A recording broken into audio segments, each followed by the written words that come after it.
28வது ஸ்லோகம். சுக்லாத் பிரகாச பூயிஷ்டான் லோகான் ஆப்னோதி கர்ஹிச்சித்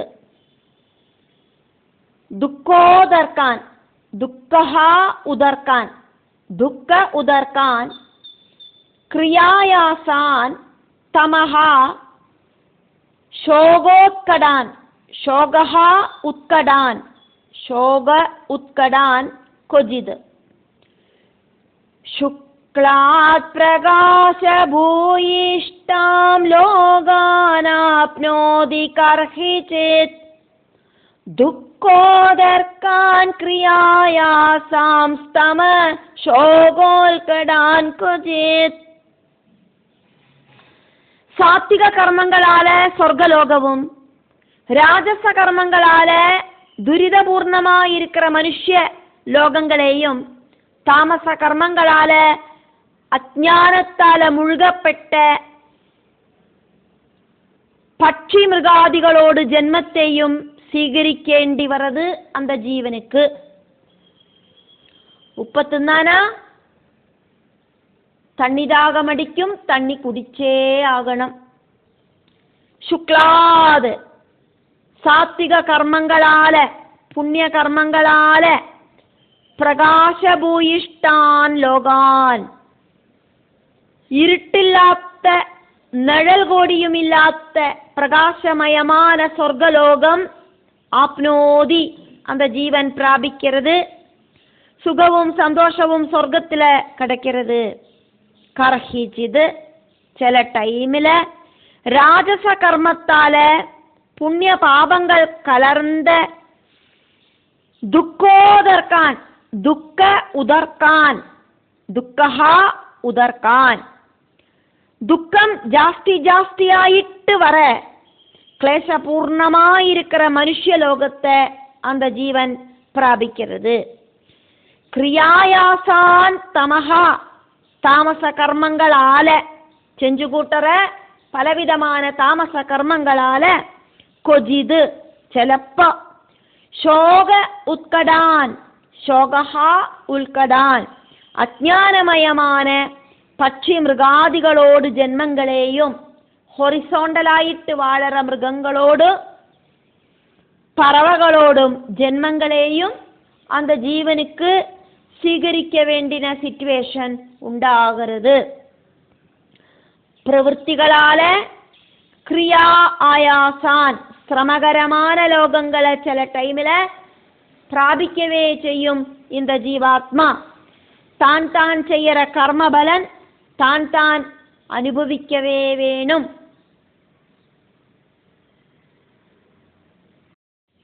29வது ஸ்லோகம். கொஜித் पुमान खोजिद च स्त्री खोजिद न उभयम अंतदीहि देवः मनुष्यः तिर्यक् वा यदा कर्मगुणं भवः क्वचित् पुमान् क्वचित् च स्त्री क्वचित् नो भयमन्तदीः क्वचित् न उभयम् अन्तदीः देवो मनुष्यस्तिर्यक् वा യഥാ കർമ്മഗുണം ഭവാ. ചിലപ്പോ அந்த ஜீவாத்மாவுக்கு புருஷனாயிட்டோ சில டைம் ஸ்திரீ ஆயிட்டோ சில டைம் புருஷனும் இல்லை ஸ்திரீயும் இல்லை அப்படிங்கிற நபும்சகமாயிட்டோ ஜனிக்க வேண்டி வரது. കർമാനുസൃതമായിട്ട് മനുഷ്യനായിട്ടോ ദേവനായിട്ടോ പക്ഷി മൃഗാദികളായിട്ടോ ആയിരിക്കും പുനർജന്മം കടക്കരുത്. ക്വചിത് ചിലപ്പോ സംടൈം പുമാൻ, அந்த ജീവൻ പുരുഷനായിട്ട്, ക്വചിത് സ്ത്രീജ, ചില ടൈമില് அந்த ജീവൻ സ്ത്രീ ആയിട്ട്, ക്വചിത് ചില ടൈമില് ന ഉഭയം, സ്ത്രീയും പുരുഷനും അല്ലാത്ത നപുംസകമായിട്ട്, അന്തദീഹി, ബുദ്ധി നന്നാ വർക്ക് ചെയ്യാത്ത സിറ്റുവേഷനിലെ കൂടിയും அந்த ജീവൻ ജനിക്കരുത്. യഥാ കർമ്മഗുണം, കർമ്മഗുണத்துக்கு தகுந்த மாதிரி, പുണ്യപാപ കർമ്മബലத்துக்கு தகுந்த மாதிரி, ദേവഹ ദേവനായിട്ടോ, മനുഷ്യഹ മനുഷ്യനായിട്ടോ, തിര്യക്വ ഹൊറിസോണ്ടലായിട്ട് വളരെ പക്ഷിമൃഗാദികളായിട്ടോ, ഭുവഹ ഭവിக்கிறது. புனர்ஜென்மம் அப்படிங்கிறது இப்படி எல்லாம் ஆயிருக்கும் அந்த ஜீவனுக்கு இந்த பிரகிருதியில.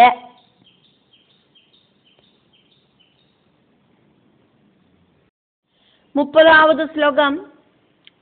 க்ஷுத் பரீதஹ யதா தீனஹ சாரமேயஹ கிருஹம் கிருஹம் சரன் விந்தந்தி சரன் விந்ததி யது திஷ்டம் தண்டம் ஓதனம் ஏவ வா. க்ஷுத்பரீதோ யதா தீன சாரமேயோ கிருஹம் கிருஹம் சரன் விந்ததி யத்திஷ்டம் தண்டம் ஓதனமேவ வா. தண்டமோதனமேவ வா.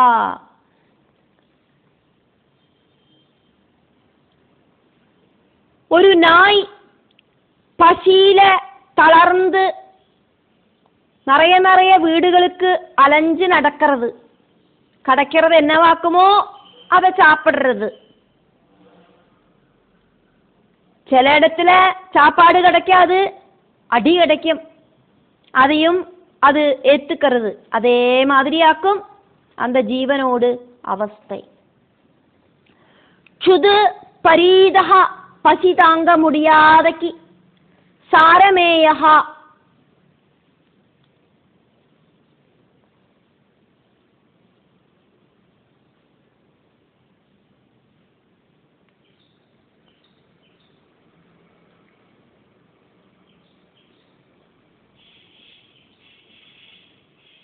நாய் அப்படிங்கிறது தீனஹா பரவசனாயிட்டு, யதா எப்படி ஆக்குமோ, கிரகம் கிரகம் வீடுகள் தோறும் நிறைய வீடுகளுக்கு இப்படி தனித்தனியா ஏறிண்டு ஒரு வீட்டுக்கு ஏறும், அங்க ஏதாவது சாப்பிட்றதுக்கு கிடைக்கலன்னா அடுத்த வீட்டுக்கு ஏறும். அப்படி வீடுகள் தோறும் சரண் அலைஞ்சு நடந்து உணவை தேடுறது. எது திஷ்டம் தண்டம் ஓதனம், எது திஷ்டம் தண்டம் ஓதனம், எது அப்படி அலைஞ்சு திரிஞ்சு நடக்கிறத என்னவாக்குமோ திஷ்டம் கர்ம அனுபவம். அதுக்கு தகுந்த மாதிரி சிலப்போ அந்த நாய்க்கு தண்டம் அடி கிடைக்கும், சில டைம்ல ஓதனம் உணவு கிடைக்கும். ஏவவா அதே மாதிரி தான் மனுஷ சரீரத்துக்கு உள்ள,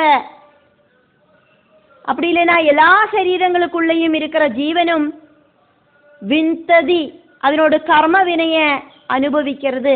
சிலப்போ நல்ல ஜீவிதம் கிடைக்கிறதுக்கான சரீரம் கிடைக்கும், சில டைம்ல துரிதம் அனுபவிக்கிறதுக்கான சரீரத்தை பிராபிக்கும்.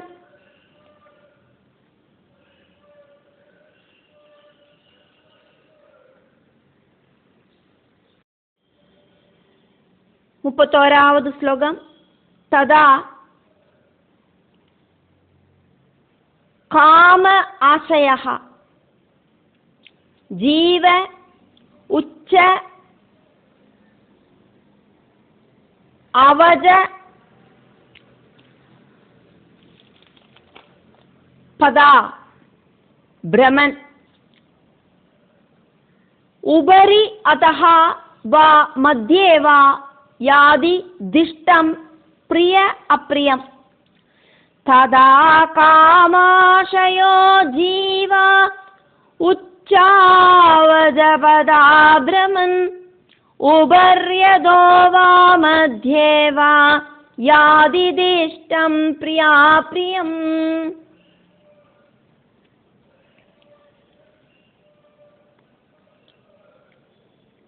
ന്യായമാതിരി பல பல ஆக்ரகங்களுக்காயிட்டு இந்த ஜீவன் பல பல சரீரங்களை சிகரிச்சு சுகதுக்காதிகளை அனுபவிக்கிறது.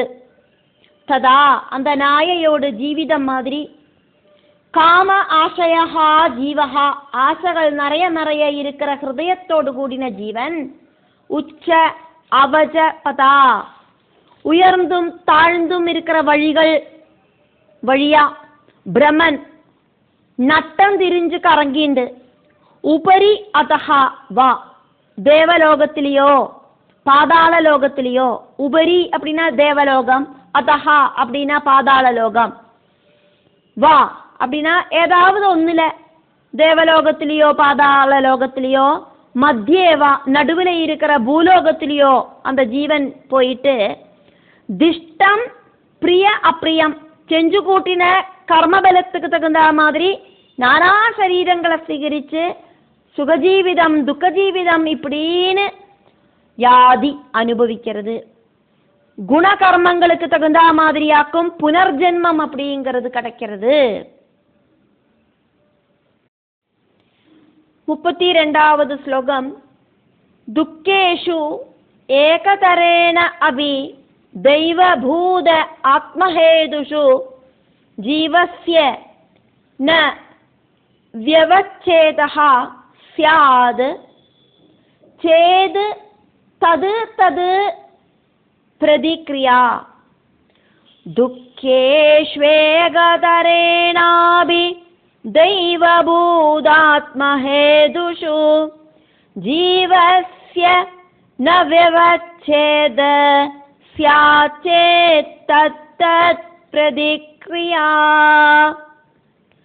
ஸ்யாச்சேத் தது தது பிரதிக்ரியா. ஜீவஸ்ய ந வியவச்சேத ஸ்யாச்சேத் தத் பிரதிக்ரியா. ஆதி தெய்வீகம், ஆதி பௌதீகம், ஆத்தியாத்மிகம் இப்படி இருக்கிற 3 விதமான தாபங்களில துரிதங்களில ஒன்னுകൂടെയും பந்தமில்லாதக்கி வாழறதுக்கு ஜீவனுக்கு சாத்தியமில்லை.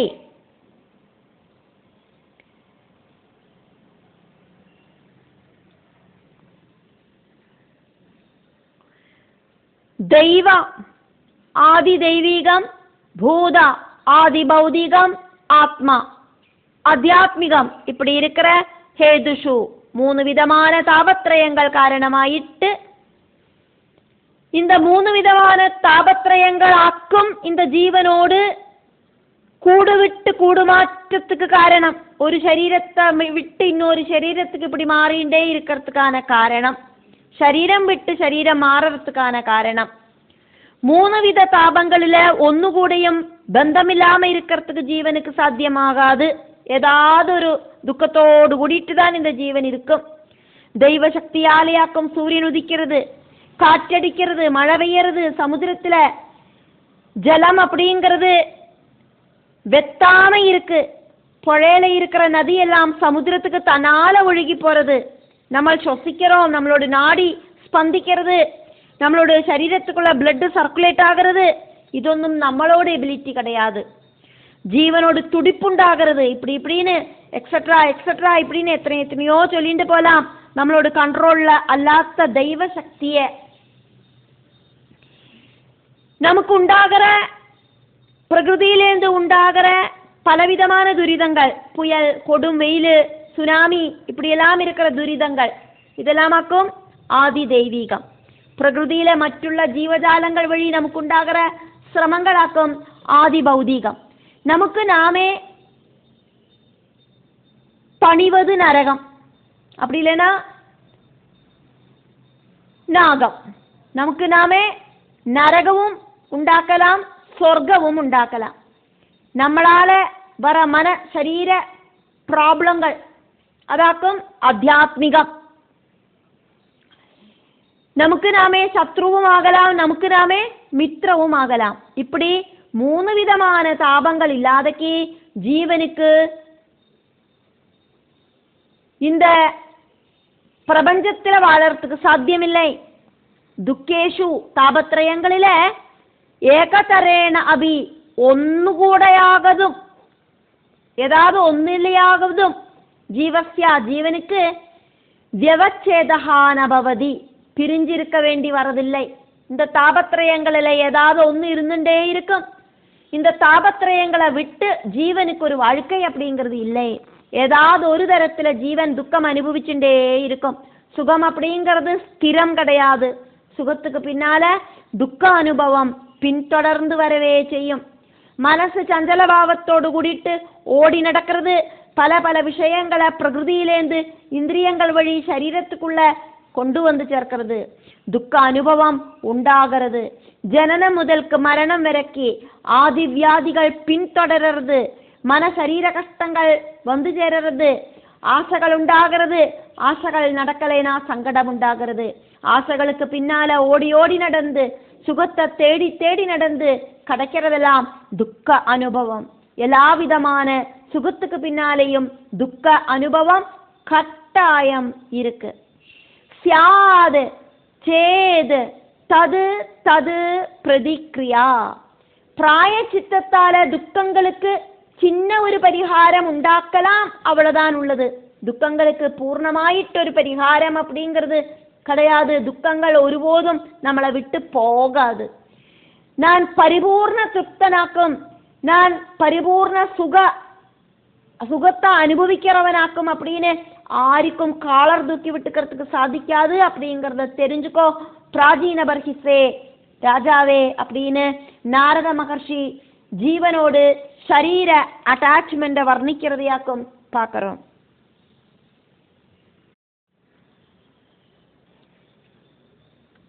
33வது ஸ்லோகம். யதா ஹி புருஷः பாரம் சிரசா குரும் உத்வஹன் தம் ஸ்கந்தேன சஹ ஆதத்தே ததா சர்வாः பிரதிக்ரியாः. யதா ஹி புருஷோ பாரம் சிரசா குருமுத்வஹன் குரும் உத்வஹன் தம் ஸ்கந்தேன ச ஆதத்தே ததா சர்வா பிரதிக்ரியாः. பெரிய ஒரு பாரத்தை தலையில தூக்கிட்டு நடந்து பாரம் தாங்க முடியாம அந்த பாரத்தை தூக்கி ஷோல்டர்ல வச்சாலும் பாரம் அப்படிங்கிறது அந்த சுமடோடு பாரம் அப்படிங்கிறது குறையுமா? பிராயஷ்சித்தம் அப்படிங்கிறது அது மாதிரி ஆக்கும். நாரத மகர்ஷி பிராயஷ்சித்தம் செஞ்சு கூட்டின பாவங்களுக்கு பரிகாரமான பிராயஷ்சித்தம் ஏது மாதிரி ஆக்கும் அப்படின்னு நாரத மகர்ஷி சொல்றார்.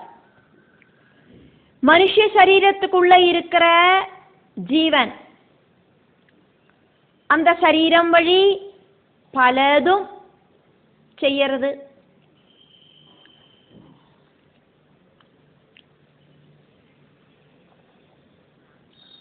இதுக்கு முன்னாடி ஸ்லோகத்துல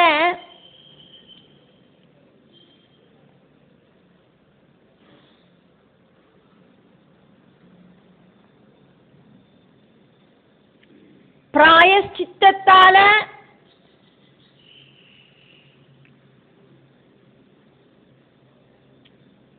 பரிகாரம் உண்டாக்கலாம், அவ்வளவுதான் அப்படின்னு பார்த்தோம். அத கொஞ்சம் கோடியும் இதுல எக்ஸ்பிளைன் பண்றார் நாரத மகர்ஷி.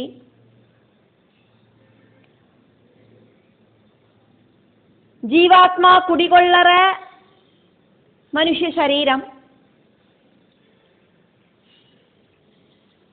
குரும் பாரம் பெரிய ஒரு பாரத்தை சிரசா உத்வகன் சிரசில தூக்கிண்டு நடந்து நடந்து பாரம் தாங்க முடியாம தளறது. தலையில இருக்கிற பாரம் தாங்க முடியாதக்கு அந்த பாரத்தை தலையிலேந்து இறக்கி தோளில வச்சாலும் அந்த சுமடோடு பாரம் குறையுமா? பிராயஷ்சித்தம் அப்படிங்கிற பரிகார கர்மங்களால துக்க காரணம் இல்லாம ஆகிறது இல்லை அப்படின்னு நாரத மகர்ஷி சொல்றார். அந்த பாரத்தையும் சுமந்து நடந்துதான் ஆகணும், வேற வழி ஒன்றும் இல்லை. ஒரு இடத்துலேருந்து ஒரு இடத்துக்கு போறோம்,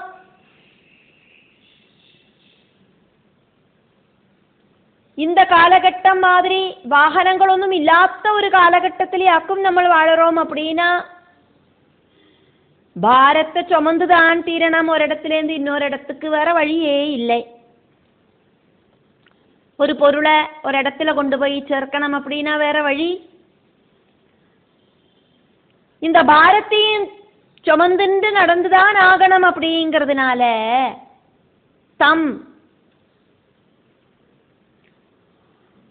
அந்த பாரத்தை ஸ்கந்தேனா தோளில எதா எப்படி ஆக்குமோ, தலையில இருந்த பாரத்தை அப்படியே தூக்கி தோளில வச்சுண்டு நடக்கிற மாதிரி, ஸ்கந்தேன யதா ஆதத்தே தோளில எப்படி ஆக்குமோ ஏற்றி வச்சுண்டு நடக்கிறது சுமக்கிறது, சர்வாகா எல்லா விதமான பிரதிக்ரியாக பரிகார கர்மங்களும் ததா அது மாதிரிதான் ஹி உறுதியாக்கும். அது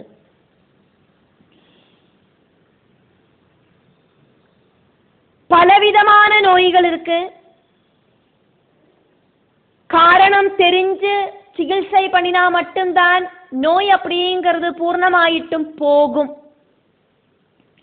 அந்த லட்சணங்களுக்காக்கும் சிகிச்சை பண்ணினோம் அப்படின்னா நோய் நம்மளை விட்டு போகாது. நோயோட லட்சணங்களுக்கு ட்ரீட்மெண்ட் பண்ணினா நோய் போகாது. அந்த நோயை என்னவாக்கும் அப்படின்னு கண்டுபிடிச்சு ட்ரீட்மெண்ட் பண்ணினாதான் நோய் விட்டு போகும். பனி, இருமல், தலைவலி இதெல்லாம் பல நோய்களோடு லட்சணங்களாக்கும். இந்த மாதிரி வரத்தை നമ്മൾ என்ன பண்ணுவோம், ஒரு தலைவலிக்கு ஒரு பெயின் கில்லரை போட்டுப்போம், இருமலுக்கு ஒரு சிறப்பை குடிப்போம், காய்ச்சலுக்கு ஒரு டோலோவை போட்டுப்போம். கொஞ்ச நேரத்துக்கு தான் அது ஆശ്വാസം. അതിനോട് കാരണത്തെ കണ്ടുപിടിച്ചിട്ടാക്കും നമ്മൾ ട്രീറ്റ്മെന്റ് നടത്തിനോം அப்படினா. നമ്മൾ இப்படி ஜெனரலா ஒரு மாத்திரையை போட்டுக்கிறதுக்கு பதிலா ஒரு டாக்டர்கிட்ட போயிட்டு செக் பண்ணி இன்ன அசுகத்தாலேயாக்கும் இந்த மாதிரி லட்சணங்கள் எல்லாம் உண்டாகிறது அப்படிங்கிறத அவர் கண்டுபிடிச்சு அதுக்கப்புறமா நம்ம அந்த மருந்தை போட்டுட்டோம் அப்படின்னா அந்த காரணத்தை ட்ரீட்மெண்ட் பண்றத இந்த லட்சணங்கள் இல்லாம போயிடும். லட்சணங்களை மட்டும் ட்ரீட் பண்ணினா யதார்த்த அசுகம் விட்டு போகாது அப்படிங்கிற மாதிரியாக்கும் இந்த பிராயச்சித்தம் அப்படிங்கிற விஷயம். அப்படின்னு நாரத மகர்ஷி இங்க சொல்லிட்டு இருக்கிறதையாக்கும் நம்ம பார்த்துட்டு இருக்கோம்.